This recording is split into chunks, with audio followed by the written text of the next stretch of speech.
I'm with Senior Ali David Higgins, Duco boss and promoter for Joseph Parker, and particularly the fight coming up with Parker and also Dillian Whyte. David, it's great to see you and thank you for your time. Hey, look, it's wonderful to have you here and pleased to be talking about Joseph Parker's next fight. Yeah, it's a massive fight, isn't it? You know, it is.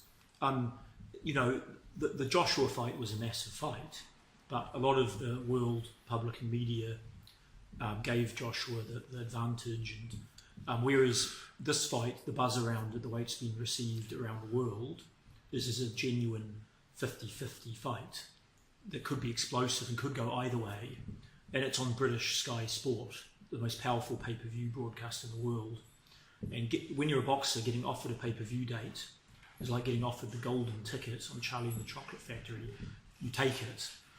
So for Joseph, it's a massive opportunity. He'll be well paid for it, the risk. And if he wins, he'll be right back in contention. Now, I said the world is seeing it as a 50-50 fight. We don't. We believe Joseph's a favourite, and that if he fights the way he fought against Anthony Joshua, then he'll have too much class for Dillian Whyte. All right. Let's go back then to the creation of the fight. You say that it was dictated by pay-per-view and the date available for it. Is that the case? 28th of July was available, or how did that come about? So what happened, we were negotiating with Top Rank in Bryant Jennings and also Alexander Ustinov. For various reasons, both deals didn't quite sit right.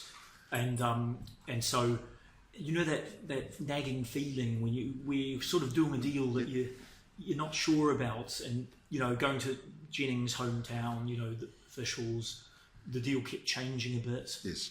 And I was dissatisfied, so I reached out to Eddie Hearn only a couple of Fridays ago, and I said to Eddie, "Do you have any opportunities in Europe?" And he said, "I'd love to do something with you guys, but all our heavyweights are tied up at the moment." Yes. I said, "Oh," because I said we're having a few problems around the Jennings negotiation, etc. I said, "What about Dillian Whyte and Pulev? What's happening there?" He said, "We're having a few troubles around that." And I said, "Oh yeah, what's Whyte getting paid for that? The IBF mandatory?" Yes. He did, and I won't divulge it, but it wasn't as much as you might expect.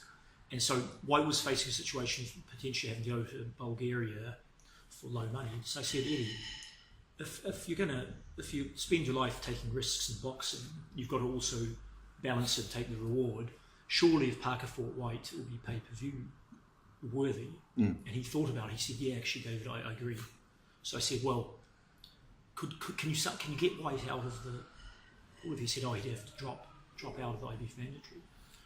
I said, "Well, it makes a lot of sense. For Parker and Whyte have both given Anthony Joshua the best go, so it's almost like a people's eliminator, and it'll be seen as an exciting fight." He said, "Yeah," and so we had a meeting of minds. Yes. So we agreed that Eddie would go talk to Sky Sport and Dillian Whyte, and that I'd speak to Parker. And so the next day, Eddie and I spoke again about 12 hours later, and we made a deal. So we basically did a handshake deal in 48 hours' time. It was extraordinary, especially in a business as risky as boxing, with a lot of mistrust and dodgy stuff going on. It's proof that there's good people and good deals in boxing when two promoters, other side of the world, can make an 8-figure intercontinental deal in 48 hours on a handshake.